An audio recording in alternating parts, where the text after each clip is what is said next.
السلام علیکم، میرا نام طاہر علی ہے اور میرے یوٹیوب چینل کا نام مسٹر زبار ہے اور میں اس چینل پہ اردو تشریحات اپلوڈ کرتا ہوں اور میرے چینل کو سبسکرائب کرنا نہ بھولیے گا۔ بسم اللہ الرحمن الرحیم۔ السلام علیکم ڈیئر اسٹوڈنٹس، امید ہے آپ لوگ ٹھیک ہوں گے اور آپ لوگوں کی زندگی خوشیوں کے ساتھ گزری ہوگی۔ تو آپ لوگوں کو لیے چلتا ہوں مزید شعر نمبر 6 کی تشریح کی طرف۔ شعر نمبر 6 یہ ہے: چارہ سازوں سے الگ ہے میرا معیار کے میں، چارہ سازوں سے الگ ہے میرا معیار کے میں، زخم کھاؤں گا تو کچھ اور سنور جاؤں گا۔ چارہ سازوں کا مطلب کیا ہے؟ چارہ ساز کا مطلب علاج کرنے والا، یہ چارہ سازوں کا مطلب علاج کرنے والے یعنی مسیحا۔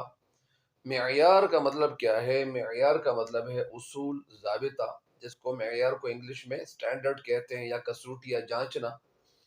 سنور جانا کا مطلب ہے درست ہو جانا، خوبصورت ہو جانا، نکھر جانا، مزید ترقی کرنا۔ تو اس کا مفہوم یہ ہے شعر کا کہ میرا اصول چارہ سازوں سے مختلف ہے، یعنی چارہ ساز یہاں پہ چارہ ساز ان کی طرف بھی اشارہ ہے، مسیح علیہ السلام، عیسیٰ علیہ السلام کی طرف بھی اشارہ، مطلب یہاں پہ یہ کرتے ہیں کہ عیسیٰ علیہ السلام کیا کرتے تھے، مطلب مریضوں کا علاج کرتے تھے اور مریض کو شفا ملتا تھا اللہ کے فضل و کرم سے۔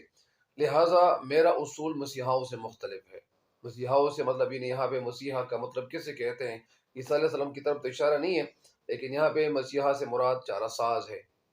مطلب علاج کرنے والے حکیم، ڈاکٹر۔ میرا اصول مسیحاؤں سے مختلف ہے، میں زخم کھا کر اور سنور جاتا ہوں۔ اس شعر کی جو تشریح ہے یہ بھی تفصیل سے بیان کرنی پڑتی ہے کیونکہ یہ شعر بھی بڑا گہرا ایک شعر ہے۔ شاعر احمد ندیم قاسمی اس شعر میں ہمیں کہنا کیا چاہتے ہیں؟ شاعر احمد ندیم قاسمی اس شعر میں ہمیں کہنا کیا چاہتے ہیں اور ہمیں کیا بتانا چاہتے ہیں، ان کی سوچ کیا ہے، وہ کہنا کیا چاہتے ہیں؟ شاعر احمد ندیم قاسمی ہمیں کہنا یہ چاہتے ہیں کہ عام طور پر یہ ہوتا ہے کہ کسی کو جب کوئی زخم لگتا ہے یا وہ کوئی بیماری لگتی ہے یا کوئی زخم لگتا ہے یا کوئی چوٹ ان کو لگتی ہے تو وہ تکلیف محسوس کرتا ہے۔ زخم گہرے ہوں اور خون زیادہ بہہ جائے تو چہرہ بھی مرجھا کر اور مطلب بے رونق سا ہو جاتا ہے۔ وجہ کیا ہوتی ہے؟ کیونکہ جب زخم گہرے ہوں، خون بہہ جائے یا اسی طرح جب خون بہہ جائے تو ظاہری بات ہے کہ ان کے چہرے پہ اثر پڑ جاتا ہے، کیونکہ چہرے پہ زیادہ تر مطلب یہ نہیں، یہ خون کی سرخی بھی بعض اوقات مطلب نظر آ رہی ہوتی ہیں۔ تو اسی وجہ سے یہاں پہ کہنا یہ چاہتے ہیں کہ جب خون کی کمی واقع ہو جائے تو چہرہ مطلب اتنا خوبصورت نہیں لگتا، بے نور سا ہو جاتا ہے۔ لیکن یہاں پہ کہنا کیا چاہتے ہیں؟ چارہ ساز علاج کرنے والے مسیحا اس کے زخموں کی مرہم پٹی کرتے ہیں اور اس کا علاج معالجہ کرتے ہیں۔ اس طرح کچھ عرصہ بعد اس کے جو زخم ہے، ظاہری بات ہے کہ جب آپ زخم کا علاج کیا جاتا ہے تو اس کے بعد اس کا زخم مطلب ختم ہو جاتا ہے اور اس کا زخم ٹھیک ہو جاتا ہے، یعنی مندمل ہو جاتے ہیں اور زخموں کی تکلیف ختم ہو جاتی ہے۔ اور اسی طرح یہ سمجھا جاتا ہے کہ پریشانیوں، غموں اور مصیبتوں کے پے در پہ آنے سے انسان پجمردہ بلکہ پریشان ہو جاتا ہے اور پھر گھبرا اٹھتا ہے یا اس کی گھبراہٹ میں اضافہ ہو جاتا ہے، اس کے چہرے پر مدنی سی چھا جاتی ہیں، مطلب بے رونق سا ہو جاتا ہے۔ بردنی کا مطلب یہ نہیں، انسان مطلب غم کی وجہ سے وہ کیا ہو جاتا ہے، غم کی وجہ سے، غم کی کیفیت کی وجہ سے کیا ہو جاتا ہے، وہ پجمردہ ہو جاتا ہے اور مطلب وہ کمزور پڑ جاتا ہے اور اس کا رنگ پیلا پڑ جاتا ہے یا زرد پڑ جاتا ہے۔ چارہ ساز، ڈاکٹر اور حکیم وغیرہ کا بھی کہنا ہے کہ رنج اور عالم یا مصیبتیں، پریشانیاں، فکر، سوچ، غم کرنا انسان کو کمزور بنا دیتے ہیں، انسان کو کمزور کر دیتے ہیں،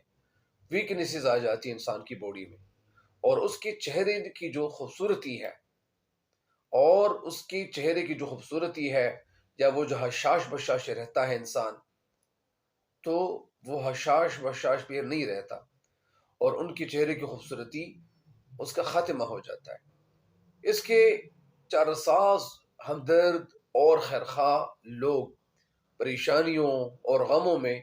اس کی ہمت بندھاتے ہیں اس کا حوصلہ بڑھاتے ہیں۔ حوصلہ افزائی اور تسلی اور تشفی اور دلاسا کسی کو دینے سے مطلب ان کے غم کم ہو جاتے ہیں۔ ظاہری بات ہے کہ جب کسی کو کوئی تکلیف ہو، کوئی پریشانی ہو، اس پریشانی میں جب آپ کا کوئی دوست آپ کے ساتھ کھڑا ہو، شانہ بشانہ کھڑا ہو، تو آپ کی وہ تکلیف کم ہو جاتی ہے۔ یا اسی طرح کسی گھر میں فوتگی ہو تو ظاہری بات ہے کہ ان کے بہت سارے رشتہ دار ان کے گھر آ جاتے ہیں تاکہ ان کی اس تکلیف میں ان کے ساتھ ساتھ ہو، تاکہ اس بندے کی تکلیف کم ہو۔ لہٰذا کہنا یہ چاہتے ہیں کہ ساتھ ساتھ ان کے جو دوست ہوتے ہیں، جب پریشانیاں ہوتی ہیں، کچھ دوست بھی ایسے ہوتے ہیں کہ وہ اپنے دوست کو کہتے ہیں کہ یار کوئی غم نہ کر، کسی بھی چیز کی غم نہ کر، فکر نہ کر، نہ سوچ، بالکل سوچنے نہیں چاہیے۔ یہ پریشانی تو ہر انسان کی زندگی میں آتی ہیں، اور ان کے غموں میں مطلب وہ حوصلہ ان کا بڑھاتا ہے۔ تو اچھے دوست وہ یعنی دوست وہ جو مصیبت کے وقت کام آئے۔ مصیبت پریشانی کو کہتے ہیں، تو جب پریشانی کے وقت کوئی دوست آپ کے کام آ جائے تو اس کو دوست ہی کہتے ہیں۔ لہٰذا کہنا یہ چاہتے ہیں کہ دوست اس کو نصیحت کرتے ہیں کہ غم و پریشانی اور تکلیفوں سے مطلب دور رہے، تجھے کوئی بھی غم نہیں کرنا چاہیے، کسی پریشانی کو اپنے دل میں جگہ نہیں دینی چاہیے، غمزدہ بالکل نہیں رہنا چاہیے، تاکہ چہرے کی جو رونق ہے اور جو شادابی ہے وہ بحال ہو جائے۔ ظاہری بات ہے کہ ڈاکٹر حضرات بھی کہتے ہیں کہ جو بندہ تکلیفوں اور پریشانیوں کو ہنسی مذاق کے طور پر مطلب وہ لے لیتے ہیں، یا وہ انسان جو تکلیفیں ان کے اوپر آتی ہیں تو کہتے ہیں کہ اللہ تعالیٰ یہ تکلیف ختم کر دے گا، تو لہٰذا ان کی تکلیف ختم ہو جاتی ہیں، اور پھر ایسا وقت آ بھی جاتا ہے۔ کہنے کا مقصد یہ ہے کہ کسی کو بھی مطلب اپنی تکلیفوں کا مطلب اتنا زیادہ وہ اب اتنی زیادہ سوچ نہیں رکھنی چاہیے کہ ایسا نہ ہو کہ ان کی جو ذہنی صلاحیت ہے یا اسی طرح وہ مطلب یعنی وہ خراب نہ ہو جائے، ان کی خوبصورتی میں کمی واقع نہ ہو۔ تو اسی طرح کہنا یہ چاہتے ہیں کہ یا اسی طرح یہ جو خوشیاں ہے، جو چہرے کی جو شادابی ہے وہ بحال رہے۔ لیکن تشریح میں آپ کو میں بتاتا چلتا ہوں کہ شاعر نے اس سے مختلف بات کہی ہوئی ہے۔ یعنی یہاں پہ جو شعر ہے، شعر کا جو بات ہے یا جو شعر کا جو مفہوم ہے، جو بات ہے وہ کچھ اور ہے۔ کچھ اور یہ ہے کہ شاعر کہتا ہے کہ میرا معیار چارہ سازوں سے مختلف ہے۔ چارہ ساز مطلب علاج کرنے والے سے مختلف ہے۔ میں زخم کھا کر مزید سنورنا چاہتا ہوں، میں زخم کھا کر مزید سنور جاتا ہوں، مزید میں ترقی کی طرف گامزن ہوتا ہوں۔ جتنے زیادہ زخم مجھے ملتے ہیں میں اتنا ہی زیادہ سنورتا اور نکھرتا جاؤں گا۔ میں زخم کھا کر مرجھاتا نہیں ہوں، بلکہ زخم کھانے کی وجہ سے میری تکلیفوں میں اضافہ نہیں ہوگا،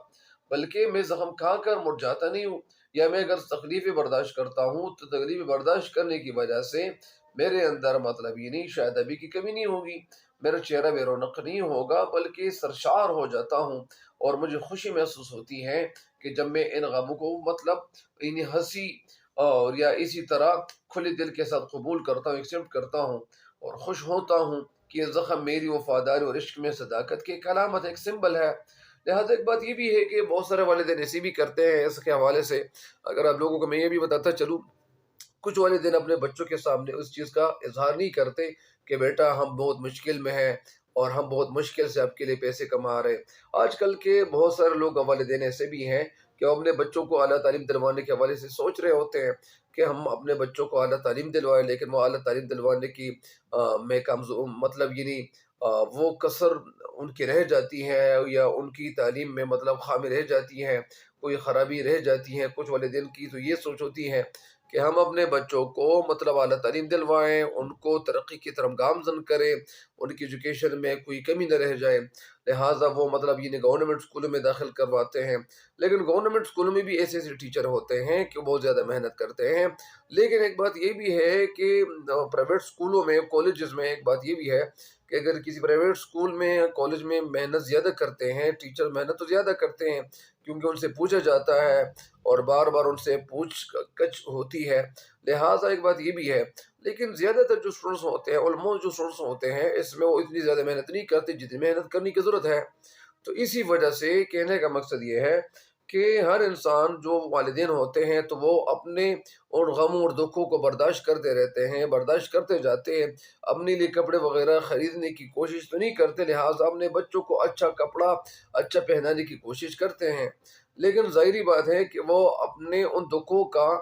مداوع مطلب یہ اس چیز میں تلاش کرتے ہیں کہ انشاءاللہ ہمارے بیٹے بڑے ہو جائیں گے، ہم پھر مطلب تندرست ہو جائیں گے، ہماری زندگی اچھی گزرنے لگ جائے گی، لہٰذا وہ ان چیزوں کو، ان کاموں کو، ان پریشانیوں کو مطلب ہنسی خوشی برداشت کرتے ہیں، اور برداشت اس لیے کرتے ہیں کہ ہمارے بچے جب اعلیٰ تعلیم یافتہ ہو جائیں گے، ان کو اچھی اچھی نوکریاں مل جائیں گی، ان کو اچھا روزگار مل جائے گا اور یہ بہت زیادہ ترقی کریں گے، تو ان کے والدین اس بات میں مطلب وہ بھی اس بات پہ خوش رہتے ہیں۔ اسی وجہ سے جو بھی ترقی ہوتی ہے انسان کی زندگی میں، تو ترقی انسان کو بہت مشکل سے ملتی ہے، کچھ لوگوں کو ترقی تو بہت مشکل سے ہوتی ہے۔ جو بندہ جتنی زیادہ محنت کریں گے، جتنی زیادہ محنت کریں گے، محنت جتنی زیادہ ہوگی تو اتنی زیادہ انسان کو ترقی بھی مل سکتی ہے۔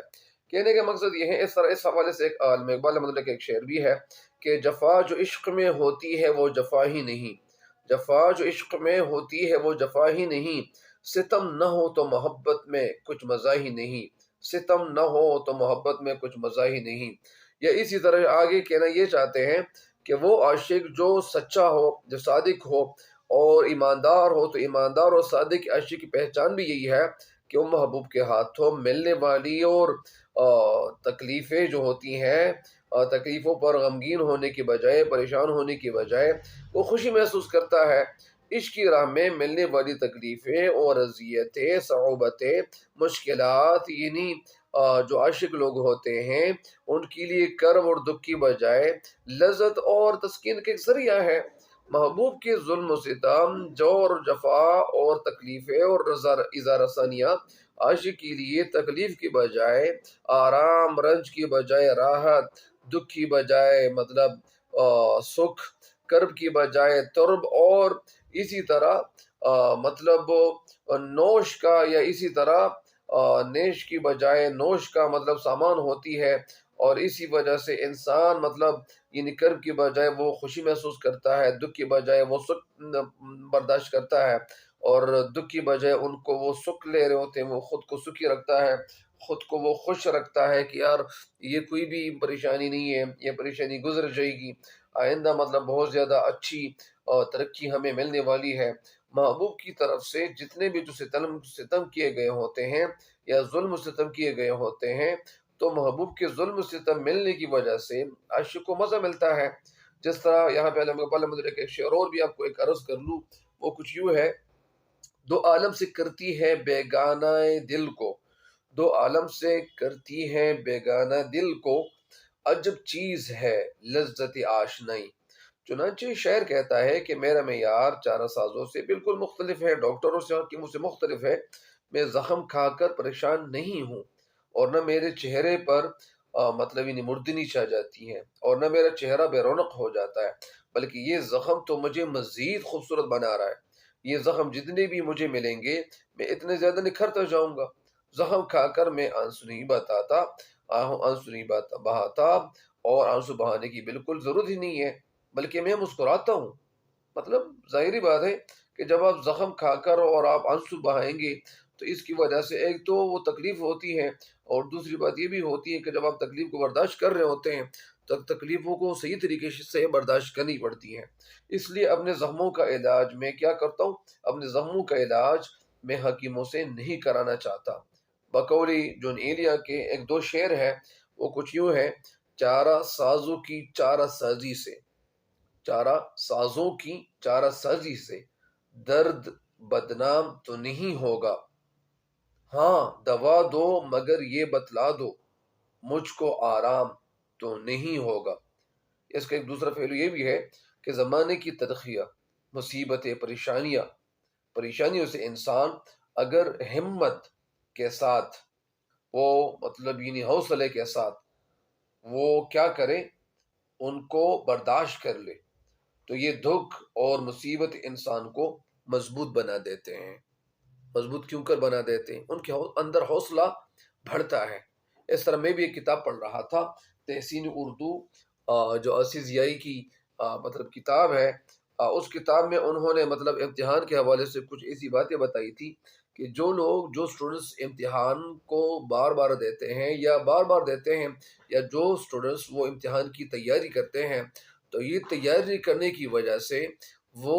ان کی جو زندگی ہوتی ہیں، ان کی زندگی میں جو پریشانی آتی ہیں، تو جب یہ امتحان کا صحیح طریقے سے یہاں پہ مطلب مردانہ وار مقابلہ کرتے ہیں، امتحان کی جو صحیح تیاری کرتے ہیں، تو پھر ان کی زندگی میں جتنی بھی پریشانی آ جائے وہ ان پریشانیوں سے مطلب منہ نہیں موڑے گا، اور ان پریشانیوں کو حوصلے کے ساتھ وہ مقابلہ کرے گا۔ یا مقابلہ کس چیز سے کرے گا؟ اللہ کے فضل و کرم سے کرے گا۔ تو لہٰذا انسان کو کبھی ہمت نہیں ہارنی چاہیے،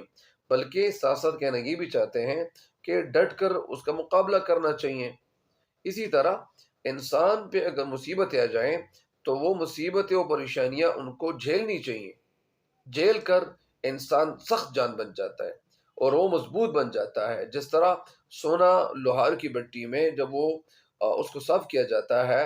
تو ان کو گرم گرم کر کے ان کو صاف صاف کرنے سے بار بار بٹی میں آگ سے گزرنے کی وجہ سے وہ کندن بن جاتا ہے، وہ مزید قیمتی بن جاتا ہے۔ پھر وہ بڑی سی بڑی مشکل اور آزمائش اور امتحان سے بالکل نہیں گھبراتا، بلکہ ڈٹ کر اس کا مقابلہ کرتا ہے۔ چنانچہ شاعر کہتا ہے کہ زمانے کی تلخیاں جو ہوتی ہیں یا جو غم ہوتے ہیں، وہ غم مجھے برداشت کرنے پڑتے ہیں، اور میں غموں کو برداشت کرنے سے میں مطلب پریشان نہیں ہوں، بلکہ جب میں غموں کو برداشت کرتا ہوں، زمانے کی تلخیں برداشت کرتا ہوں، تو زمانے کی تلخیں اور غم بھی مجھے پریشان نہیں کرتے، بلکہ میں ان غموں اور تکلیفوں کو سہنے کی وجہ سے، برداشت کرنے کی وجہ سے میں مزید سنور جاتا ہوں۔ جس طرح ایک شاعر کہتے ہیں،